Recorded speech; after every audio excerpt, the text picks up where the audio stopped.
Hoje a gente vai enfrentar o Kant e tentar falar sobre a ética de Kant numa aula já é uma coisa perigosa, porque tem que condensar muito, mas vamos tentar passar pelo menos as questões mais essenciais e que vão, de certa maneira, repercutir quando nós nos defrontamos com os problemas trazidos pela tecnologia e pelo avanço da potência do homem, do poder do homem, né? E essa necessidade de compatibilizar ou de articular a ética com a tecnologia, que é um dos temas da bioética, né? O Kant vai criar uma nova ética na Idade Moderna, que, como, em geral, a filosofia moderna, representa uma certa arrogância da razão, tá? Essa arrogância se justifica, de certa maneira, né, porque a gente tem, no final da transição da Idade Média para a Idade Moderna, o encontro da ciência com a técnica. Durante a Idade Média, as artes, as técnicas, eram passadas de mestre a aprendiz no interior das corporações, das guildas, daquelas instituições de classe que juntavam os profissionais e onde, então, o aprendiz, com o mestre, aprendia o seu ofício. E enquanto que a universidade era a ciência teórica, filosófica, as letras, enfim, não tinha nenhuma, não se articulavam as duas coisas. Do momento em que a ciência e a técnica se encontram, né, nós começamos a assistir a um progresso, a uma evolução que só faz se acelerar ao longo do tempo, né, cada descoberta trazendo consigo novas descobertas. Então, de certa maneira, né, essa arrogância, essa confiança exagerada no poder da razão se explica, né? E o Kant, ele vem embalado nisso, ele é contemporâneo justamente dos avanços da física, né? A física de Newton, que vai servir para ele de modelo de conhecimento, que ele vai tentar desconstruir para perceber como é que a razão opera, né? A partir da desconstrução da física de Newton. O que é importante, né, é a crença do Kant, crença, não digo nem crença, uma aposta do Kant na possibilidade de um uso puro da razão. Quer dizer, a razão não contaminada pela história, pela situação, pela vida, pelas relações, pelos afetos, pelos sentimentos, não. A razão pura. Essa aposta na razão pura, tanto ele faz para o plano teórico, como faz no plano prático. No plano teórico, ainda vai lá, a gente sabe, para geometria, para matemática, para física, para química, para as chamadas ciências duras, né, é possível uma objetividade quase que absoluta, vamos dizer assim, sem interferência de afeto, da parte psicológica, da parte afetiva. Mas ele acredita também na razão pura prática, ou seja, que o homem pode dirigir os seus atos por uma razão que é independente de toda a parte psicológica, de toda a parte afetiva. O Kant vai diferenciar um sujeito psicológico, que é esse sujeito onde os afetos estão presentes, do sujeito transcendental, que esse sim, como uma subjetividade que se remete a uma objetividade pura. Quer dizer, o sujeito transcendental, né, tem em si as condições de possibilidade de um conhecimento objetivo. O que ele vê? Quando ele vai desmontando a física de Newton para perceber como é que a razão opera, né, ele vai chegar à conclusão de que a razão ela é uma faculdade de síntese, uma faculdade operadora. Ela não é uma página em branco onde se inscrevem os dados da experiência ou os dados da sensação. Não, ela é um princípio operador, tá? Que trabalha segundo o seu modo próprio de pensar e de apreender o objeto, tá? De tal forma que ela traz consigo as próprias condições de possibilidade do objeto aparecer como objeto. Isso quer dizer o quê? Eu nunca apreendo a realidade tal como ela é em si mesma. Eu apreendo a realidade tal como a minha razão me permite apreender. Tá? Essa razão, ela é não só operadora, né, como ela é operadora seguindo parâmetros, seguindo formas que são dela e não do objeto. Se a gente pegar o Aristóteles, né, ele vai dizer que todos os entes são compostos de matéria e forma. Né? Se a gente passa isso para o Kant, a matéria é absorvida de fora, né, é dada, e a forma é a razão que imprime a esses dados da experiência.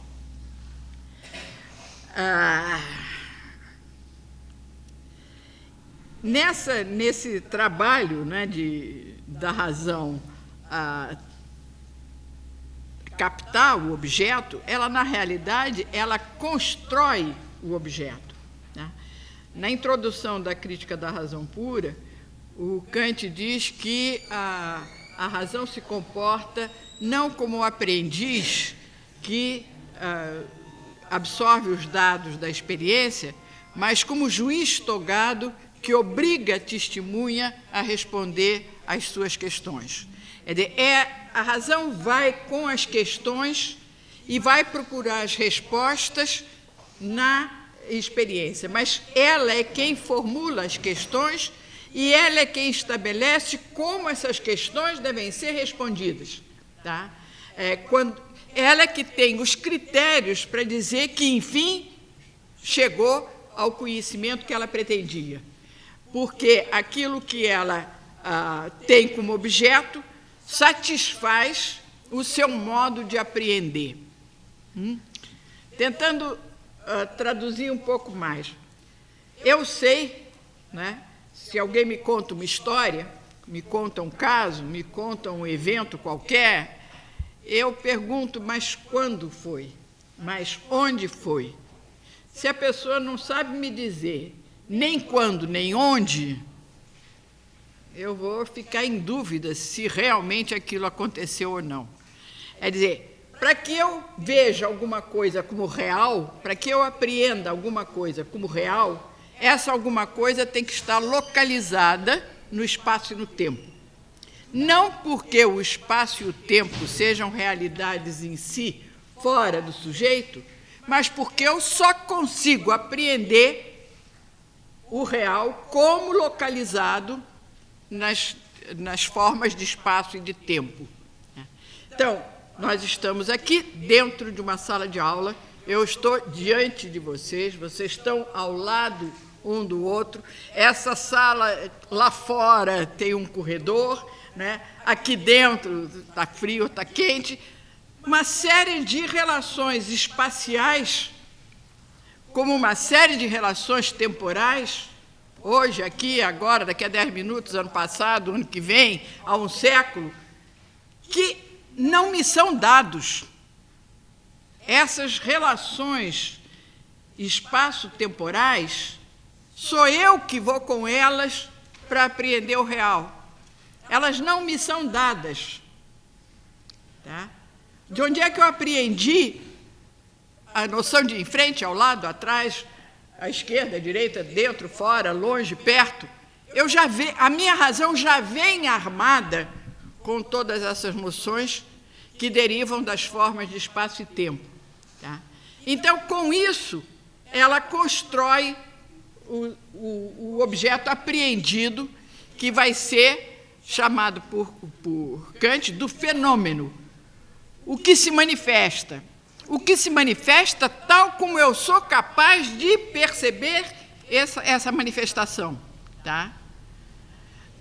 Então, uma vez apreendido esse fenômeno, eu vou com ele trabalhar segundo também categorias do meu entendimento que eu trago comigo, que também não são absorvidos fora, que também não pertencem à realidade em si, mas que são as formas como eu penso.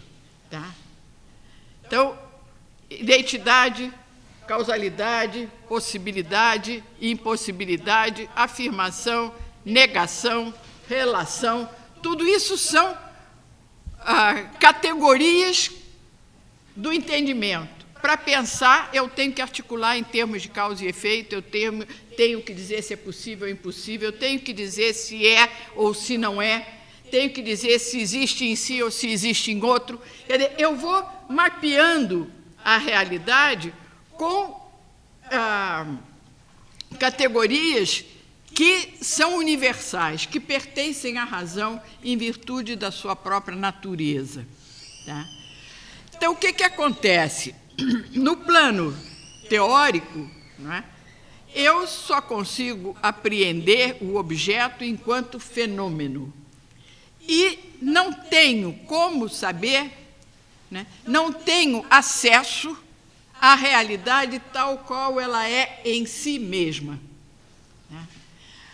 Um exemplo que a gente poderia pensar para ilustrar um pouco isso, embora não seja exatamente o mesmo sentido, mas imaginemos que a gente tivesse uma visão de raio-x. Né?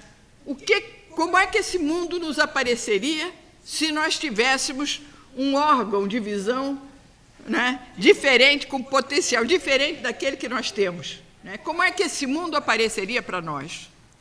Então, transpondo isso para o plano da razão, é um pouco o que o Kant diz. O conhecimento é como se ele explorasse uma ilha, um território restrito, que é aquele que cabe dentro das formas, dentro das categorias do entendimento, que permitem articular o conhecimento. Mas essa ilha está cercada de um mar tenebroso, coberto de neblina, e onde eu não consigo me aventurar. Tá? E que seria a realidade em si mesma. Tá? Essa realidade em si mesma é o objeto da metafísica. O que quer dizer que a metafísica, para Kant, como ciência, não é possível. Tá? Então, o que vai acontecer? Toda aquela estrutura herdada da Idade Média, né, de uma raiz transcendente para a ética, seja a natureza do homem, a ideia do homem em Platão, a natureza humana em Aristóteles, a lei divina para o cristianismo, né, isso tudo desaparece. Tá? Você tem uma ética horizontal, uma ética, ou um saber, digamos assim, que se dá no plano do fenômeno, que satisfaz perfeitamente ao homem, né, na sua ânsia de conhecimento da natureza, mas é preciso saber que desse conhecimento empírico que resulta da união das formas do entendimento, das categorias do entendimento com os dados da sensibilidade, né, eu não tenho a realidade em si mesma. Tá? Eu não tenho a realidade em si mesma. Eu não tenho acesso à metafísica como ciência. A metafísica só é possível como crítica do poder da razão. Quer dizer, a metafísica em Kant, ela resulta de uma análise da razão sobre si mesma, sobre as condições para o conhecimento, as condições de possibilidade, aquilo que torna possível o conhecimento e que pertence à própria razão. Então, a razão se olha, a razão se examina, a razão se critica, não é? Para perceber como ela trabalha e, portanto, quais são os limites que ela tem. Tá? Então, com isso, não é? Aquela ética de Aristóteles, não é? Que colocava como fim da ação humana uma realização plena da natureza, não é? Que visava transformar as potencialidades humanas em virtudes, ou seja, desenvolver essas potencialidades na direção do bem, né?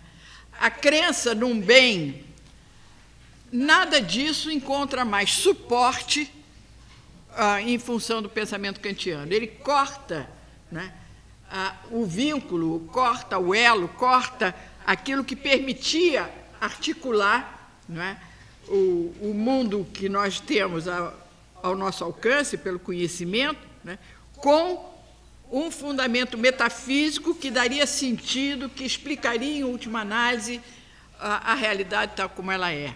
Né? Isso é um sonho impossível. O drama é que nós não conseguimos abandonar essa ambição, né? Embora ela seja inalcançável. Né? Então, tem um autor que diz que a metafísica peca por desejar mais do que ela pode. Tá? Ela quer alcançar alguma coisa que é vedado a ela. Por quê? Porque, sendo uma faculdade de síntese, ela quer abranger, articular cada vez mais a pluralidade numa unidade. Né? E ela aí chegaria às 3 ideias unificadoras, né? Todos os fenômenos externos se unificam na ideia de mundo, todos os fenômenos internos se unificam na ideia do eu, e todos os fenômenos internos e externos se unificam na ideia de Deus. Então, são as sínteses supremas da razão, o eu, o mundo e Deus, que eram justamente o objeto da metafísica de Wolff, a metafísica que se ensinava nas universidades na época de Kant. Né? Era a teologia, a psicologia, a cosmologia. A metafísica se dividia nesses 3 capítulos. Né? E o Kant, então, diz, são 3 sínteses, porque a razão ela vai em busca dessas sínteses. Ela vai em busca de unificar, ela vai em busca de articular. Né? Porque ela é constituída assim.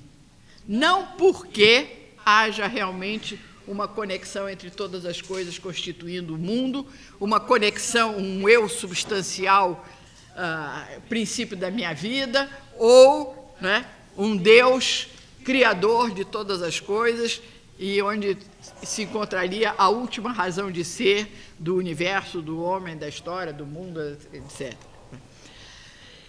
Então, isso, no plano teórico, né, no plano da crítica da razão pura, o Kant vai demonstrar exaustivamente, cansativamente, né, desesperadamente, para quem está estudando Kant, né, é desesperador, como ele vai demolindo, como ele vai fazendo essa crítica minuciosa de toda a operação da razão para mostrar os limites dessa razão.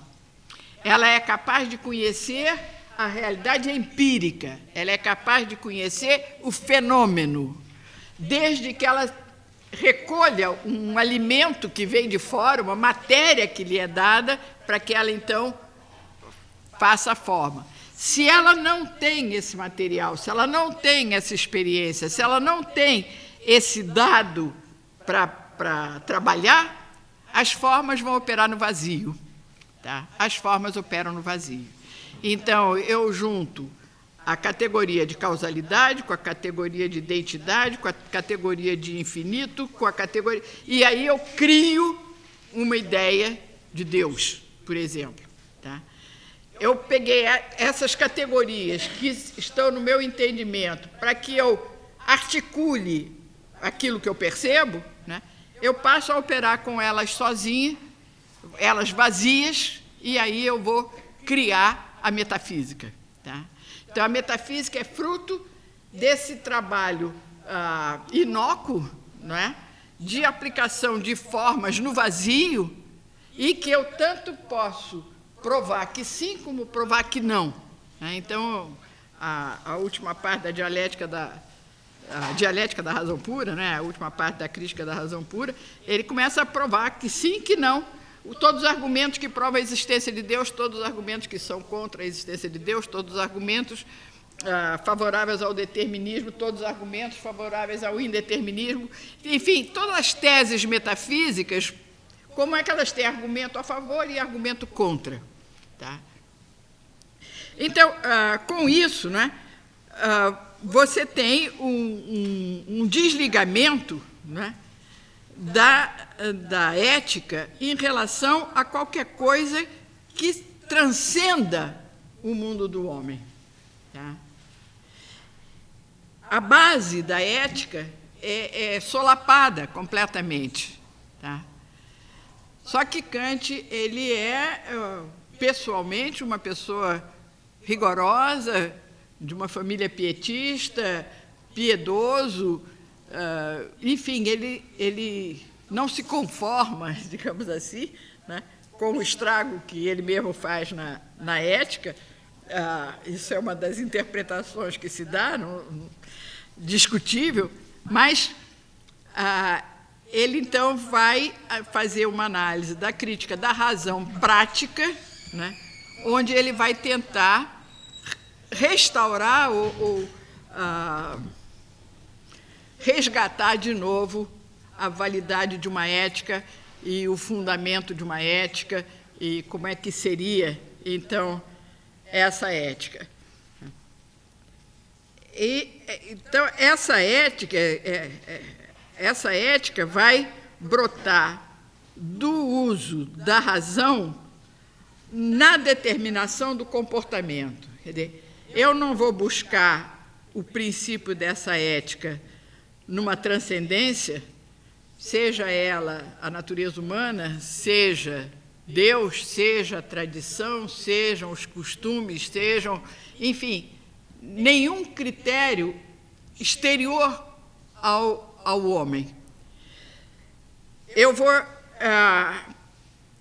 estabelecer o fundamento dessa ética na própria razão, tá?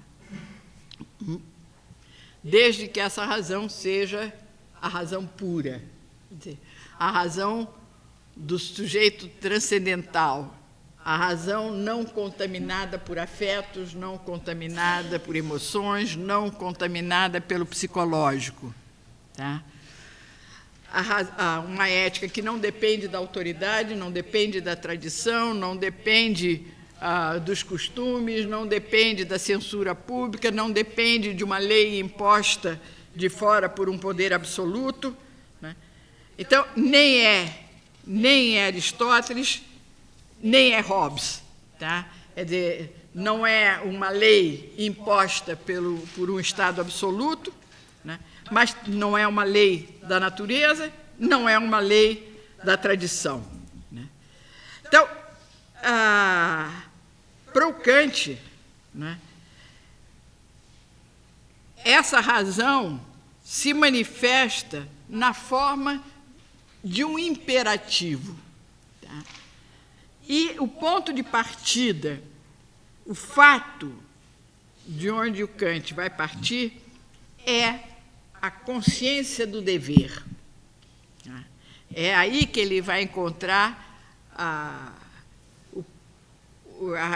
como é que se diz? O apoio para construir sua ética. Ele diz, a ética de Aristóteles, né, se baseava na tradição, se baseava no ethos, se baseava na própria natureza, se baseava na cidade, né? E não se parava de discutir, né, sobre o que é certo ou o que é errado.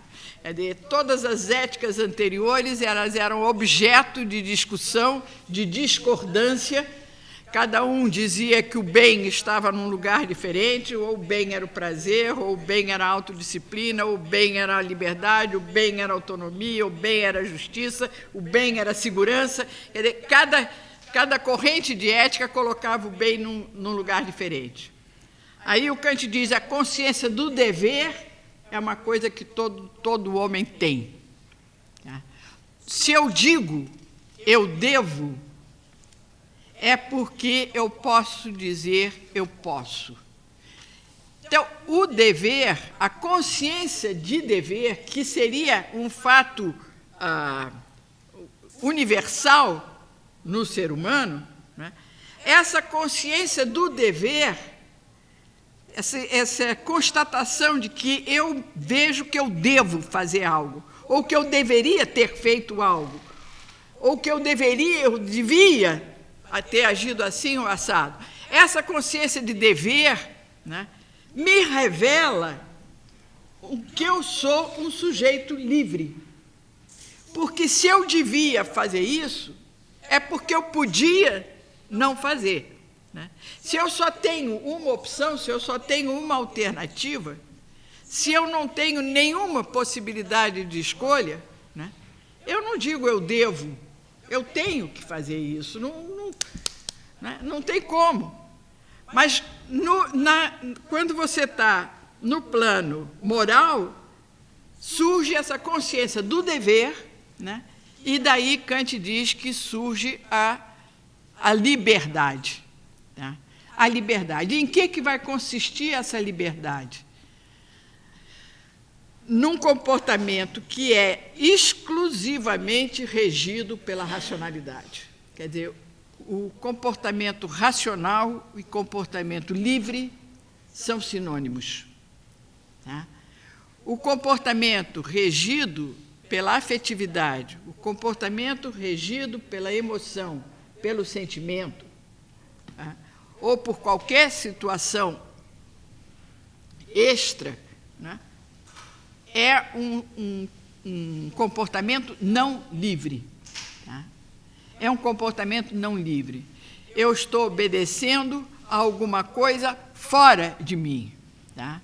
Estou obedecendo ao costume, estou obedecendo à conveniência, estou obedecendo à sociedade, estou obedecendo aos pais, estou obedecendo à igreja, estou obedecendo... E não é a expressão da minha razão me dizendo o que eu devo fazer. Tá?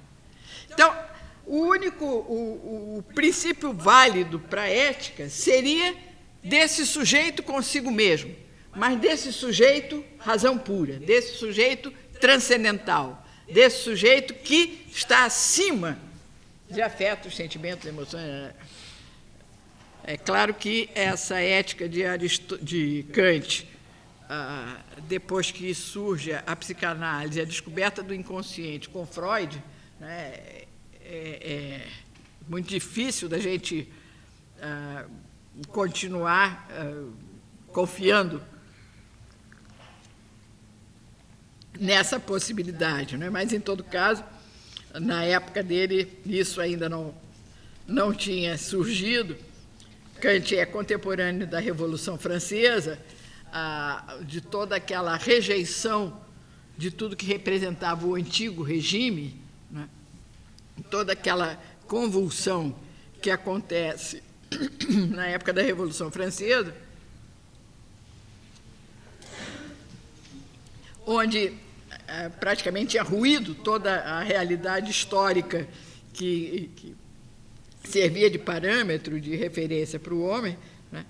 E daí essa busca dele de um novo fundamento, independente da religião. Então, tanto faz ser protestante ou ser católico, enfim, a religião já não interferia mais na questão ética. É possível uma ética universal, né? Universal, porque a razão é universal. Então, justamente, o imperativo da razão, não é? Ele se manifesta como uma lei universal. Né? A formulação que o Kant dá desse imperativo da razão, né, do imperativo categórico, né, age de tal forma que a máxima da atuação, a máxima é o princípio subjetivo da atuação, possa converter-se em lei universal. Ou seja, qualquer outro no meu lugar teria que fazer exatamente o que eu fiz. Tá? É dizer, se o meu comportamento vale como regra, como norma universal. Né? Então, esse imperativo, se ele tem algum condicionamento, ele já não é mais um imperativo categórico, já não é mais a base da ética. Tá? Se ele for um imperativo hipotético, não é? Se queres isso, então, não é? Ou se, para atingir tal finalidade, para ser aceito na sociedade, para ter sucesso, para ser acolhido, já não é imperativo categórico. Tá? O imperativo categórico é o dever pelo dever. Qualquer outra motivação que não seja o estrito cumprimento do dever não está mais no plano da ética. Nem a prudência aristotélica. Quer dizer, a prudência aristotélica, entre as alternativas possíveis, presentes, qual é a melhor, qual é a mais adequada para que eu atinja a finalidade? Para ele, isso já é imperativo hipotético. Já não obriga universalmente, já não pertence ao plano da ética. Né? Então, uma ética fundada na razão, uma ética universal, uma ética que dispensa qualquer autoridade externa, tá? Mas uma ética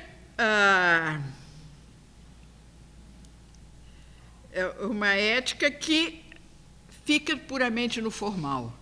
Tá? Age conforme o dever, tá bom. Mas qual é o dever?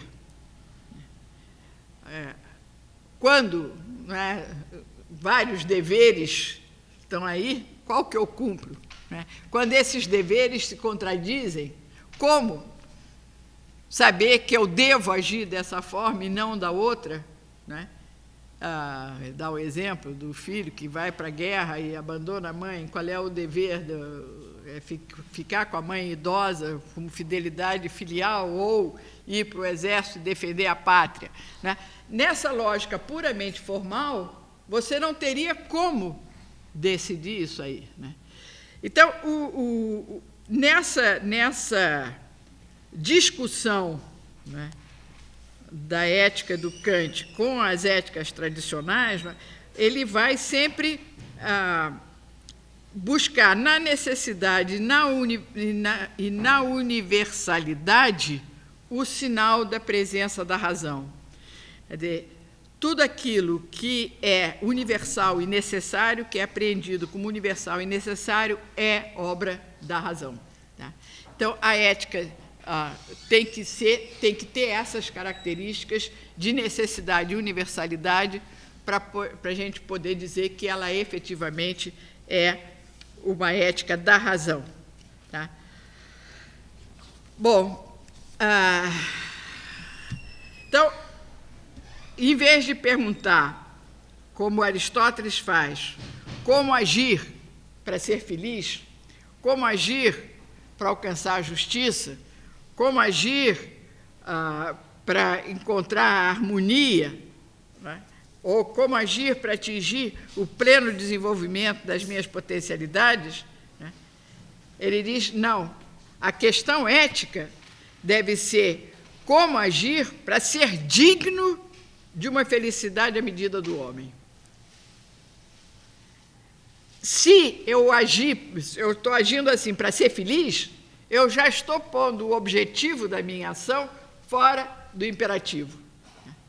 Então, é agir estritamente em obediência ao dever ditado pela razão, mesmo que seja para ser infeliz, tá? Mesmo que seja para sofrer, mesmo que seja para morrer. Se o dever, se o que a razão está me dizendo que é o dever e acabou. Tá? Então, essa descoberta, né, de que o dever é quem demonstra a liberdade do homem é o passo que faltava para restabelecer uma metafísica. Né? Porque aí, essa liberdade, que é descoberta pela consciência do dever, né, vai implicar, então, né, num transcendente, num absoluto. E aí, a metafísica, que é impossível como ciência no plano da razão pura, ela vai aparecer com um pressuposto necessário da ética. Tá? Ele vai recuperar a metafísica, né, não como uma conclusão a que a ética chega, mas como um pressuposto que a ética exige, para explicar a liberdade, para justificar que o homem é livre.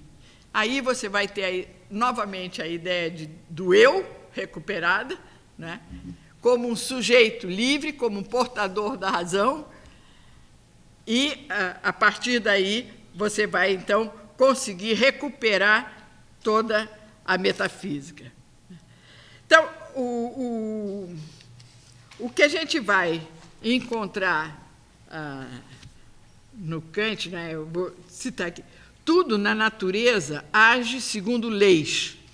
Só um ser racional tem a capacidade de agir segundo a representação da lei, isto é, segundo o princípio. Age como se a máxima da atuação se devesse tornar, pela tua vontade, em lei universal da natureza. E, no fim, ele acaba chegando, como uma das formulações possíveis do imperativo categórico, a resgatar o que se conhecia já como sendo a regra de ouro da ética. Não faças aos outros o que não queres que te façam. Né? Então, um comportamento universalizável se traduziria nessa regra de ouro. Ou seja, nós vamos estar novamente no âmbito de uma ética da reciprocidade. Tá? É das trocas entre os homens. O campo da ética, né, vai ser exclusivamente o campo das relações entre seres racionais e livres. Tá? Então, com isso, a gente já pode perceber, não é, que todas as relações que hoje demandam um questionamento ético, né, e que extrapolam o plano das relações interpessoais, fica fora da ética. Tá? Quer dizer, as relações do homem com a natureza não é tema da ética. As relações do homem com as gerações futuras também não é tema da ética. A relação do homem adulto com a criança, onde também não há reciprocidade, também não entraria no plano da ética. Tá? Então, há uma série de questões, não é, que hoje nos afligem, que hoje nos demandam uma resposta ética. Não é? A ética de Kant, baseada numa racionalidade pura do dever pelo dever, né? E na relação entre indivíduos, no uso de sua razão, ela vai excluir todo um campo, né, do plano da ética. Tá? Não se concebe como poderia haver alguma obrigação ética, algum dever, onde não haja o correspondente direito. Tá? O Kant vai dizer, se não me engano, na Metafísica dos Costumes, agora não tenho certeza, mas a cada direito corresponde um dever, a cada dever corresponde um direito. E os direitos só são conhecidos como contrapartida de um dever. Então, cada dever vai trazer consigo o direito, aquilo que você precisa para cumprir aquele dever. Tá? A condição de possibilidade de você obedecer aquele dever. Tá? Onde não haja dever, não há direito. Qual é o dever que a natureza tem com o homem? Qual é o dever que as gerações futuras têm com a geração presente? Qual é o dever que uma criança tem em relação do adulto? Então, não admira que o Kant vá se referir às relações entre o senhor e o escravo como sendo relações dissimétricas que não implicam em direitos e deveres. Quer dizer, a admissão da escravidão, né, dentro dessa ética rigorosa de direito, de dever, desculpa, essa ética de dever, né, essa ética puramente racional, conviver como um dado da realidade em que ele não questiona, né, a relação senhor-escravo. Tá? Então, a outra coisa que é séria, né, nessa questão da ética do Kant, que eu já me referi antes, quer dizer, hoje em dia a gente não tem mais, depois de toda a psicanálise, tudo aquilo que a psicanálise trouxe à tona, né, como motivação inconsciente, como a existência de uma camada do psiquismo inacessível, digamos assim, ao consciente, inacessível à razão, e que, de alguma maneira, comanda os nossos atos, as nossas escolhas, o nosso desejo, né? A ideia de uma razão pura, prática, se tornou um mito. Né? Se tornou um mito. E, de outro lado, você tem o caso extremo, né? As defesas dos oficiais nazistas nos julgamentos de Nuremberg, era que eles estavam no estrito cumprimento do dever. Eles exerciam uma função legal, num Estado legalmente constituído, né? Eles tinham um superior que lhes dava ordens, e eles obedeciam ordens porque eles tinham o dever de obedecer a ordem. Eles estavam ali cumprindo o seu dever. Então, como é que é possível, não é? E como é que, de fato, foi uma inversão de tudo que a gente possa pensar como ética, né, justificado justamente por uma ética que se queria mais rigorosa, menos complacente e menos indulgente, né, que pudesse definir com mais rigor o que é certo e o que é errado, e, no entanto, ela vai ser invocada, quer dizer, eles não citam Kant, não invocam Kant, né, mas eles vão nessa linha de defesa. Eu estava cumprindo ordens, eu estava no cumprimento do dever, eu estava obedecendo ao meu superior. Então, né, essa limitação da ética de Kant, né, que, por um lado, tem um aspecto altamente positivo quando ele considera que o único tribunal que pode julgar as ações humanas é a razão, é a racionalidade, tá? Que o homem só tem contas a prestar à racionalidade. Então, isso é uma libertação em relação ao dogma, à tradição, ao autoritarismo, a toda a forma de heteronomia que a gente encontra na sociedade, na história, né? Isso seria o lado altamente positivo e valioso dessa ética, mas quando ela fica no aspecto meramente formal, ela pode ser usada num sentido completamente inverso, né? Contrário ao que a gente poderia pensar como sendo uma ética, né? Então, de qualquer jeito, não é? Essa proposta do Kant, ela é fecunda, ela deu motivo a vários desdobramentos, né? E talvez o que seja mais, pelo menos a meu ver, o Habermas, ele pega o imperativo categórico, né, e amplia esse imperativo, incluindo as consequências do ato. Então, ele formula um princípio que é derivado, digamos assim, do imperativo categórico, tal como o Kant formula, em que ele diz: age de tal forma que todos aqueles que sofrem as consequências da tua ação, né, que são afetados pela sua decisão, possam livremente se pôr de acordo com ela, né? Aí você amplia o plano do imperativo e pode, né, já incluir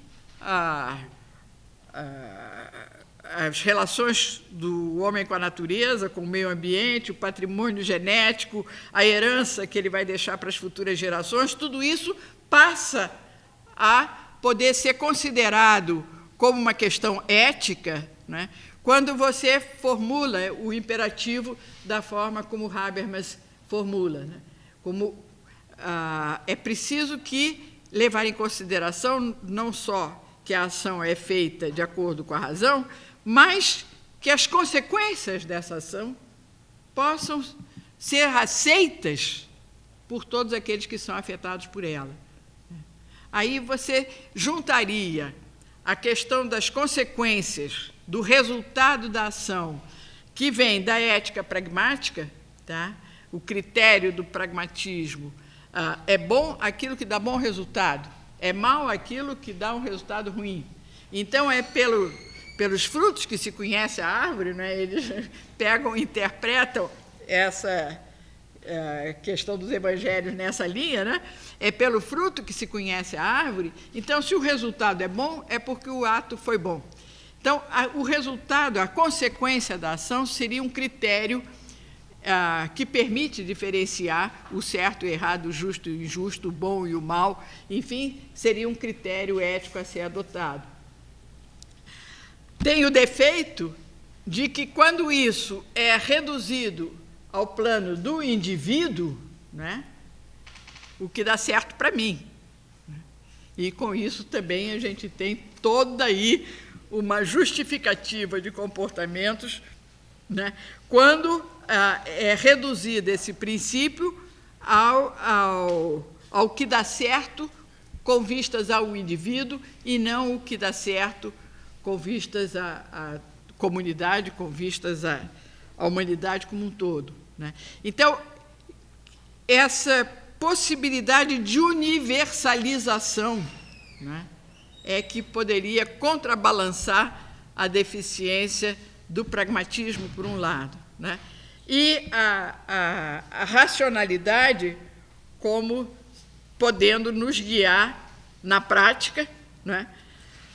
Desde que a gente não tenha essa confiança tão absoluta na pureza de uma razão prática, né, que age apenas por dever e não só de acordo com o dever, né, porque ele vai dizer nem sempre a ação feita de acordo com o dever é uma ação ética, porque ela pode estar obedecendo a motivações que não são racionais, né? Eu estou agindo conforme o dever, porque eu quero uma promoção, porque eu quero agradar ao chefe, ou porque eu quero isso, ou porque eu quero aquilo. Aí já não é mais um comportamento ético. É quando o comportamento é feito de acordo com o dever, mas simplesmente pela motivação do dever, porque é o dever. Tá? Então, vejam, toda aquela ética voltada para o desenvolvimento das virtudes, quer dizer, para transformar o potencial humano em virtude, quer dizer, para colocar esse potencial humano a serviço do desenvolvimento humano, da realização plena da natureza humana, isso desaparece do plano da ética quando a gente chega em Kant. Tá? E você tem, então, um formalismo, né, que pode justificar, né,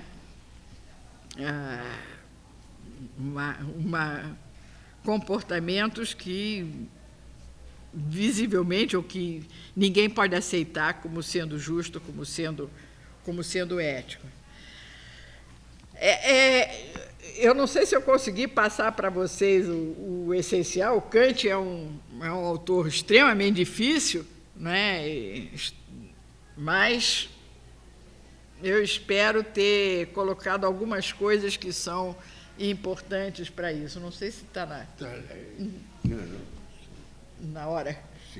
A gente podia, talvez, parar um pouquinho para dar um tempo para vocês pensarem, refletirem, né, e voltarem com as questões, que eu imagino que deve ter muita questão por aí, porque tentar resumir em pouco tempo o pensamento de Kant não é muito fácil, não. Tá bom?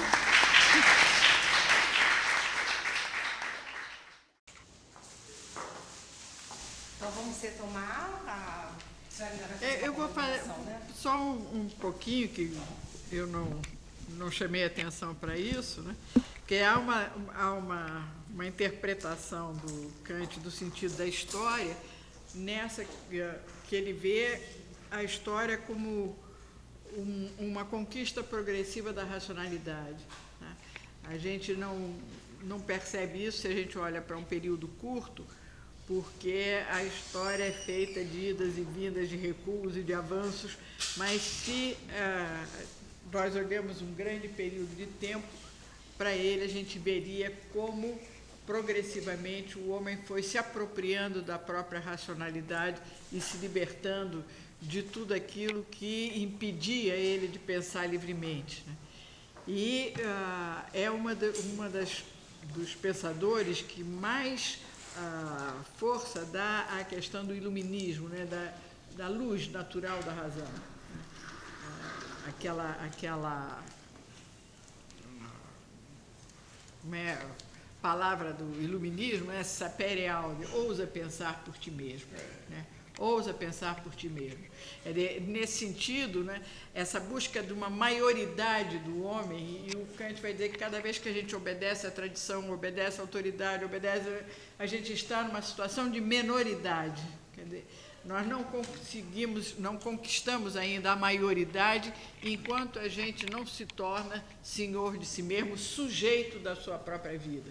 Né? Então, essa conquista de si mesmo, por si mesmo, né, que vai, no fundo, na história, ela vai ser a direção seguida pela história, embora, né, as idas e vindas, os retrocessos, os períodos de obscurantismo, mas se a gente olha no total, né, e Kant está vivendo a época da Revolução Francesa, então, ele aposta que o homem está caminhando em direção a uma apropriação de si próprio, uma apropriação da razão.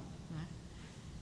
E o Olino estava lembrando, né, de uma das coisas também que ele diz na Metafísica dos Costumes: o homem é sempre fim, nunca pode ser transformado em meio. A dignidade do sujeito, a dignidade do homem, né, é que ele é sempre um fim em si mesmo, e nunca pode ser tomado como objeto. Tá? Embora tenha a questão da escravidão, e ele não se pronuncia sobre a escravidão, mas tem em outras partes que ele nos acena, não é, com uma libertação do homem em relação a tudo aquilo que impede o pensamento de se desenvolver por si mesmo, de se conquistar todo o seu potencial. Era isso daí que eu queria complementar em relação ao que eu disse, e aí o Olinto acho que pode também ajudar a complementar, ou as perguntas. Não, só para ajudar a complementar, quer dizer, a Maria do Carmo, então, citou exatamente o imperativo categórico e citou pelo menos um dos enunciados. Ele tem 3 enunciados. Eu, pessoalmente, gosto do seguinte, que acho que é o primeiro, está na Metafísica dos Costumes, Fundamentação da Metafísica dos Costumes. Ele enuncia 3 vezes o imperativo categórico, então é imperativo moral. Que eu gosto disso aqui. Age de tal maneira que a humanidade, o universo inteiro é a humanidade, em tua pessoa, individual, e na de todos os outros, seja sempre tratada como um fim e nunca como um meio. Isto é a ética do respeito absoluto e incondicional ao outro, é a ética do respeito total. E me parece um bom enunciado como princípio, uma maneira muito boa. Agora, a outra crítica que se faz a Kant, e eu acho ela pertinente, é que o Kant é solipsista. Essa ética que ele construiu, a partir da razão, encontrar o princípio então, da moralidade dentro de si, e quando ele encontra, ele diz, enfim, a ética, o imperativo ético como é que se diz? Um fato de razão. Factum ratione, cita em latim e em alemão. O factum ratione, factum der Vernunft. Então, é um fato de razão. Isso é exatamente como eu tenho razão, e sei que tenho razão, a capacidade de pensar e tal. Por isso mesmo, eu tenho dentro de mim a lei moral. A lei moral. Então, praticamente, é uma ideia inata. Nós nascemos como seres racionais morais, isso é pelo imperativo categórico, não porém na prática. Eu prefiro mais aquilo que a Maria do Carmo se referiu bastante, a Aristóteles e a toda a tradição. Antes de Aristóteles foi Sócrates, Platão depois, e toda a Idade Média com ele, a ética do esforço pessoal. Em Kant também existe o esforço, isto é cumprir, enfim, o dever, pelo dever, sem nenhum tipo, a Maria do Carmo salientou bem isso, sem nenhum tipo de finalidade. A ética, ela é boa em si mesma e por si mesma, isso é, pelo fato de eu cumprir o imperativo. Isto já é ético. Então não precisa de nenhuma virtude. Ao passo que a ética das virtudes é exatamente o oposto. É preciso exercitar a justiça fazendo atos justos, diz Aristóteles. Se eu não fizer ações justas, eu sei o que é justiça, mas não sou justo. Eu sou justo quando fizer atos correspondentes, ou seja, a prática de ações justas. E assim todas as outras virtudes. Eu não sou virtuoso por saber o que é a virtude. Que era, parece, a ideia até de Sócrates. Não é porque eu sei o que é virtude que eu sou virtuoso. Eu sou virtuoso se faço atos morais, atos justos, enfim. É isso. É para ajudar a completar, não é para criticar, não. Mas é isso. E Kant é extremamente difícil, como a Maria do Carmo falou, e até certo ponto, pelo menos em certas partes da crítica da razão pura, dispensável. Não, mas não deixe nunca de estudar Kant, porque Kant é sempre uma referência obrigatória da filosofia moderna e da filosofia contemporânea. Kant é muito importante por isso. Mas o alambique que ele construiu, que na crítica da razão pura conclui que não dá certo, e ele resgata na crítica da razão prática, né, através dos princípios, do princípio moral, princípio da moralidade única. Assim, é ali que aparece Kant, o valor prático de Kant, ou seja, o homem, enfim, que escreveu a conclusão da crítica à razão prática. Duas coisas me enchem de admiração cada vez que eu volto a ela.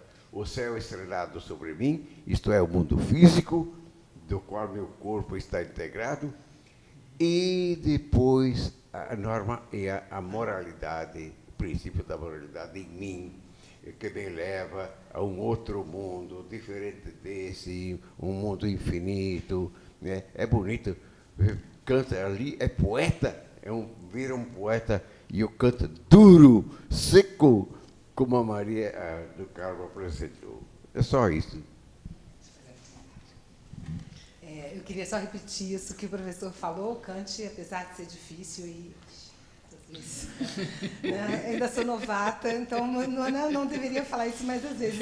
Mas é estudado em todas as faculdades de filosofia do mundo inteiro. Então, é uma referência importante, muito importante, mas que vai ser especialmente por ser... os filósofos contemporâneos, vários vão refutando e superando Kant. Né? E vai ser o caso do Hans Jonas.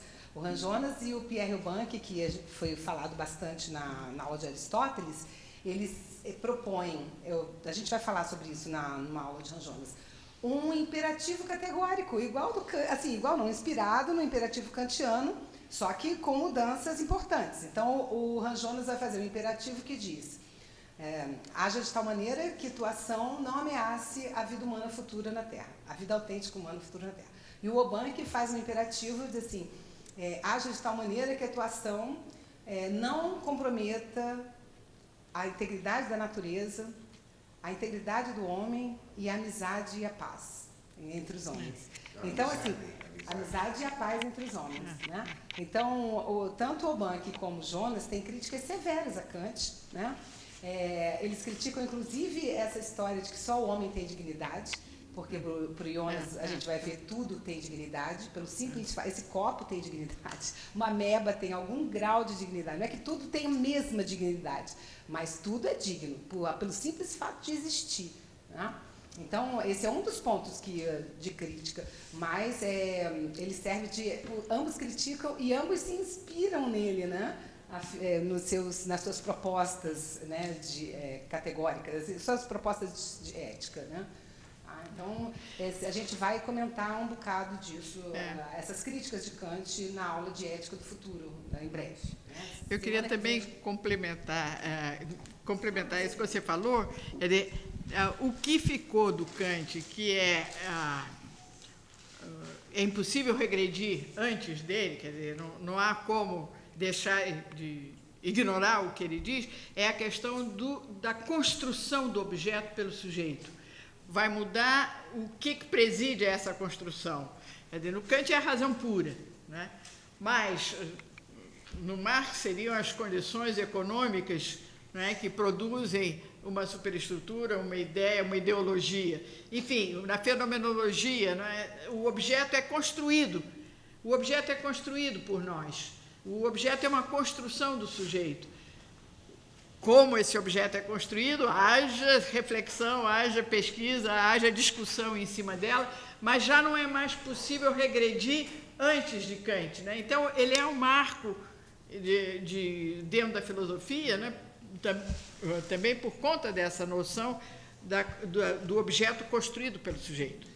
E a crítica que ele faz à metafísica tradicional, a transcendental, né, da psicologia transcendental, essa também fica até hoje, né? A gente não pode conhecer o mundo, a alma e Deus. Nossa razão não tem aparato, né? Não tem capacidade, né?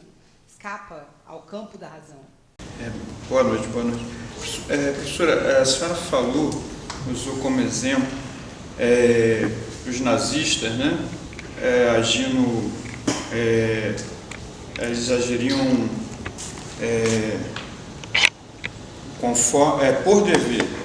por dever.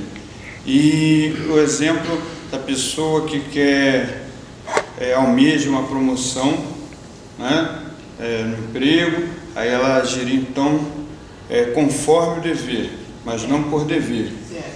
E para entender no Kant como ficaria se teria uma distinção entre norma jurídica e norma moral, né?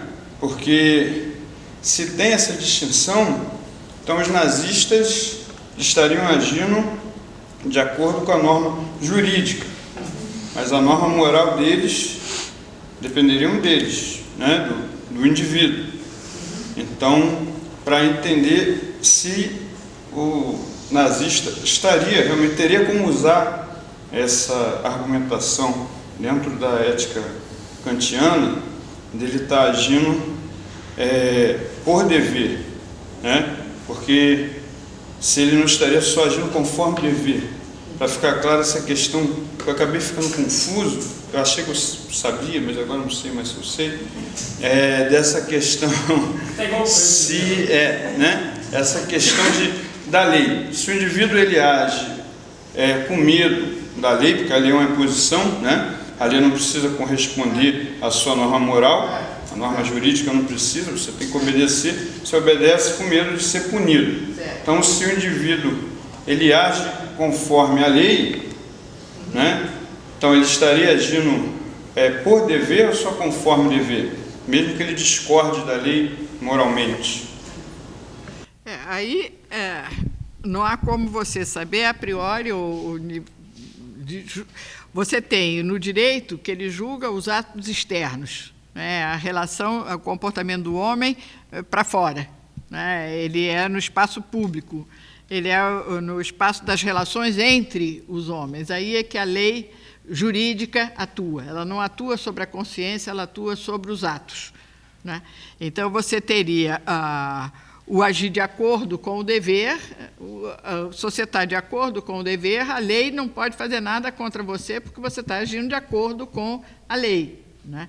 Agora, a lei moral, ela é a intenção, é o motivo que te levou a agir daquela forma. Se foi simplesmente por medo da punição, por medo do castigo, para não infringir a lei, e aí você se submete, né? Aí você não está agindo moralmente, não está agindo eticamente, né? Se você faz aquilo porque considera que efetivamente aquele é o seu dever, aí você está agindo eticamente, e se você, como no caso do nazista, digamos assim, está convicto de que aquele era o dever dele, que ele tinha que agir assim, independentemente da lei mandar ou não, que aquele dali era o certo, aí ele é condenado, moralmente condenável. Não sei se eu... né? Porque é a diferença que o Kant faz, que o Hobbes também já fazia, entre o foro interno e o foro externo. A separação da lei e da moral, a separação do político, da esfera política, da esfera da consciência pessoal, né? Essas coisas vão se separando progressivamente, né, durante a Idade Moderna, e o Kant foi um dos que trabalhou nisso daí, né? Agora, o julgamento de se é ético ou não é ético, só o sujeito é que pode fazer sobre si mesmo, da sua intenção, se ele agiu unicamente motivado pela razão, pela sua racionalidade, pela sua convicção, ou se ele agiu porque não tinha outra opção, porque a lei comanda, etc. Então, para Kant, se a lei ela não segue o imperativo categórico, então o indivíduo não deve seguir a lei. Moralmente é. Moralmente é. Eu queria saber qual o argumento que Kant usa para ignorar as consequências na questão do imperativo categórico, se ele se apoia em Hume, algo do tipo. Eu queria saber também de que forma o Habermas vê as ações bem-intencionadas que geram consequências ruins, se ele vê como ações imorais, mesmo assim. E eu queria saber também se o Habermas, se ele tenta reformular também a noção de aufklärung, de esclarecimento em Kant. Vou tentar responder a você. A questão das consequências, para o Kant, né, se você leva em consideração as consequências, você já fugiu do imperativo categórico, você está no imperativo hipotético. E o imperativo hipotético, para ele, já não está no campo da ética. Tá? Quer dizer, se você age tendo em vista as consequências da sua ação, já não é porque, né, porque a razão te mostra que aquele é o seu dever. Tá?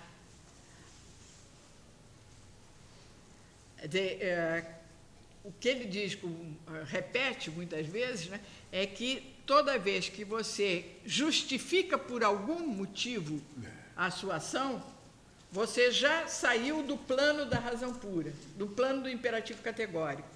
Tá? A única justificativa moral, ética, é o dever, a consciência do dever. Tá? O dever pelo dever.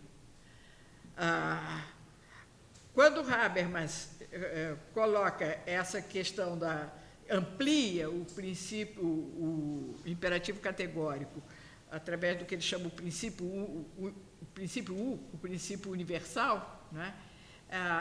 Aí ele ultrapassa o formalismo kantiano, quer dizer, ele já introduz alguma coisa além do mero formalismo. O formalismo que eu digo, o acordo entre o que a razão diz e aquilo que eu vejo como sendo o meu dever, né? E quando você passa a ter que levar em consideração, sim, as consequências para o outro. De alguma maneira, prolongando aquilo que o Olinto falou, né, que também está em Kant, né, de você sempre ver o homem como fim e nunca como meio, de você respeitar sempre a humanidade no outro, né? Então, você também poderia, a partir daí, né, chegar a isso que o Habermas chegou, se as consequências da minha ação vão macular a humanidade do outro, ela não pode ser de fato um imperativo da razão, não pode ser a razão que pode estar ditando isso. Tá? E se eu não souber? Tá bom? E se eu não souber que vai ter essas consequências? Se você não souber? Aí é que para Kant essa razão é universal. Para Kant essa razão é universal. Então ela dita o dever para todo mundo, sem precisar de ninguém que diga que esse é o dever. Aquilo que o Olinto disse, dentro de mim, né? Fora de mim o céu estrelado, e em mim a lei moral. A lei moral brota da minha própria razão. Enquanto ele ignora a questão cultural, a questão de você viver num lugar... O animal político do Aristóteles é abolido com Kant, né? Porque o animal político supunha que eu aprendo a ser homem numa comunidade de homens. E aí os costumes, os usos, as tradições, eu me formo absorvendo isso daí na comunidade em que eu vivo. Isso é que faz de mim um animal político. Eu me construo na comunidade, pela comunidade. Tá? Para o Kant, não. O animal político é uma visão errada de Aristóteles. Né? Não sei se consegui te esclarecer. Esse ponto do Kant não se preocupar, da ética kantiana não se preocupar com as consequências, é super criticado pelo Hans Jonas, por exemplo, né? Que na ética do futuro é uma exigência de a gente tem que prever, é um exercício da ética do futuro, a previsão constante das consequências dos nossos atos. E na bioética, então, isso é fundamental, né? Para os médicos, psicólogos, assistentes, enfim, todos os profissionais da área de saúde têm que estar sempre exercendo essa atenção e essa avaliação das consequências, né? Então, assim, esse é um ponto que o Hans Jonas e o próprio Pierre Robinck critica profundamente. Essa falta de... Duas coisas que eles falam, né? É a falta de preocupação com as consequências e a não avaliação dos melhores meios disponíveis para o uso, né? Porque ele não se preocupa com a prudência, né? Ele condena a prudência. Aliás, ele opostamente, ele se opõe assim, frontalmente às virtudes, de modo geral, né? A questão da virtude como meio termo, ele critica que não é possível, porque para o Aristóteles é a mesma dinamis, a mesma potência, ela é exercida na medida, ela é a virtude, fora da medida, ela é o vício. Né? Mas é a mesma potência, é o medo, né? que dominado numa certa situação é coragem, na outra é covardia, na outra é temeridade. Né? Para o Kant, né? Não é possível que seja o mesmo princípio da virtude e do vício. Aristóteles está errado. Como é que ele atribui o mesmo princípio à virtude e ao vício? Então, também ele rejeita a ética de Aristóteles por causa disso. E, com isso, ele vai criando vai cerceando o próprio pensamento, né? Pela lógica, você chega a essa questão por um lado, grandiosa, né? Eu é que determino como eu devo agir, mas também extremamente perigosa quando a gente hoje sabe que nem tudo na gente é consciente, né? É fruto de escolha, é fruto de deliberação, e como a gente é capaz de mascarar os verdadeiros motivos que nos levam a agir, né? Para poder justificar internamente, enfim, todo o trabalho que a psicanálise vem revelando, né? E tem um ponto interessante também, o Kant não gostava da ideia de eudaimonia do Aristóteles também, né? Outra coisa que ele criticava, achava que felicidade, esse negócio é uma coisa muito confusa e tal, né? E o Pierre Robinck, naquele texto da Ecoética, ele vai dizer que o Kant achava confuso, porque a felicidade para Aristóteles nunca é totalmente realizada no seu conceito, na sua plenitude, né? É sempre algo que está em construção, é sempre alguma coisa que pode acontecer e que pode deixar de acontecer, né? Então, tem muitos... O Kant é anti-aristotélico, totalmente anti-aristotélico. O que é importante desse paradigma dele trazia a ética para dentro da nossa razão é porque não responde mais a nenhum Deus, não responde a nenhuma coisa externa. Traz uma força da autonomia, né? E dessa independência, vamos dizer assim, mas ela é cheia de problemas, né? Que os outros autores, os pós-kantianos e os neo-kantianos, vão, de alguma forma, tentar melhorar. Foi comentado na entrevista sobre uma moral que seria uma moral que se aproxima da kantiana, que seria uma moral teórica que, na verdade, coaduna com o desenvolvimento humano. Mas, ao mesmo tempo, foi falado de Aristóteles quanto aos princípios e tudo mais, mas, de alguma forma, o que Kant está dizendo seria, ou não, uma espécie de, quando ele diz razão pura, ciência de pureza, ciência de pureza seria aquela forma de razão que não toca na cultura, e por não tocar na cultura, tudo isso deve ser, de alguma forma, uma coisa tecnológica. E como é que vocês explicam esse processo de distanciamento de um ethos grego, de uma coisa mais calorosa grega? A ideia de razão pura, né? A ideia de razão pura é a de uma faculdade universal, tá? Então, ela está no sujeito, mas ela não é subjetiva, tá? A razão não... Quanto mais pura ela é, mais objetiva ela é, tá? Então, mais objetiva no sentido de que o objeto que ela vai construir com suas categorias vai corresponder exatamente à aplicação dessas categorias e dessas formas ao material que eu recolhi fora. Quando interfere a emoção, quando interfere o sentimento, quando interfere a cultura, quando interfere a situação, quando interfere o condicionamento histórico, ou qualquer outro motivo externo que é condicionante do pensamento, para ele estaria como que conspurcando, contaminando essa construção do objeto. Tá? Estaria entrando num índice de subjetividade deformante do objeto. Né? Então, o uso correto da razão pura, é o puramente racional, completamente isolado do afetivo. Tá? Enquanto que, em Aristóteles e toda a tradição que vem com ele, né, o afeto é a matéria da virtude. Tá? A virtude é o modo como você lida com os seus afetos, com as suas emoções, com os seus desejos.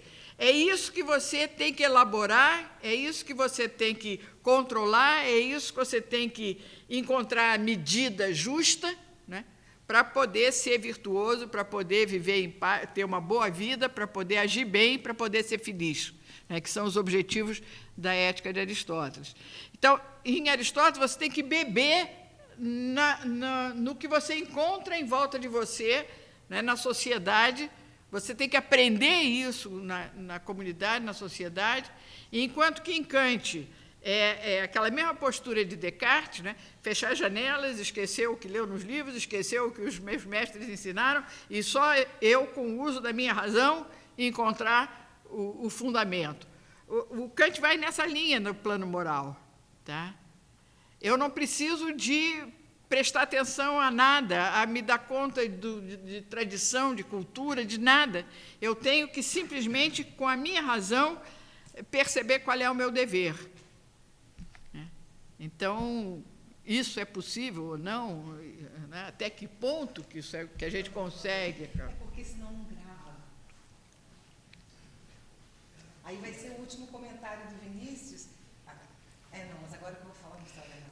É que eu quero me corrigir aqui, antes dele fazer a última parte. Eu comentei assim que o Kant era chatinho, mas ele tem umas coisas incríveis, além de ser muito importante, assim, e a gente tem que fazer um esforço para aprender pelo menos o fundamental, mas quando eu estudei os textos políticos de Kant, eu passei a gostar do Kant. Ele é pacifista, ele é John Lennon, assim, não quer fronteiras, sabe? Os homens são cidadãos do o negócio da paz universal. São os três textos, o Ars Clero, né, o que é esclarecimento, que fala dessa maioridade e minoridade, a paz perpétua, não é só a paz do cemitério que ele põe, né? E a história uma finalidade cosmopolita, onde ele defende assim, que a união das nações, que não deve ter fronteira, etc. Mas isso não era para ele falar. Tá bom? Eu só me retratando. Depois você corta essa hora que eu falei de estudo. Ainda não... A senhora tinha chegado aqui à questão da entrada da psicanálise e da questão do inconsciente. Mas... Não está gravando. Mas, independente disso, trabalhando só na consciência, por algumas perguntas que já foram feitas e porque a gente observa da vida. Quer dizer, a gente é um produto de condicionamentos de nossa história. A própria língua, a própria razão é determinada pela língua que eu aprendo. Né? Os costumes, as tradições, os valores, a família, os amigos, toda a vida é assim. Então, o que é certo para mim pode não ser certo para uma pessoa que também foi criado, inclusive, nos mesmos valores, nos mesmos costumes, e independente de se aquela atitude está relacionada a uma necessidade ou não, só pela razão. Para mim, não seria certo se todo mundo fosse embora, eu encontrasse uma caneta aqui e eu levar para mim. mas para outra pessoa pode ser certo mesmo que ela faça parte da mesma cultura minha, da mesma língua. Então, como é que a gente, quando a senhora falava, quando interfere isso tudo, deixa de ser. Mas isso interfere o tempo todo. Interfere o tempo todo. Isso que fica meio difícil. Porque...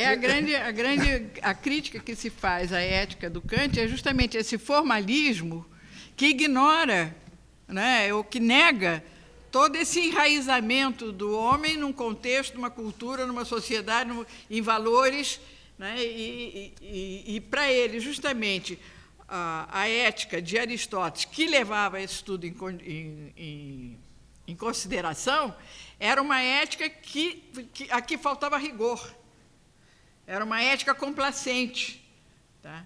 Era uma ética que beirava o relativismo, o subjetivismo, quer dizer, que não colocava uma barreira nisso e que não conseguia um código universal. Né?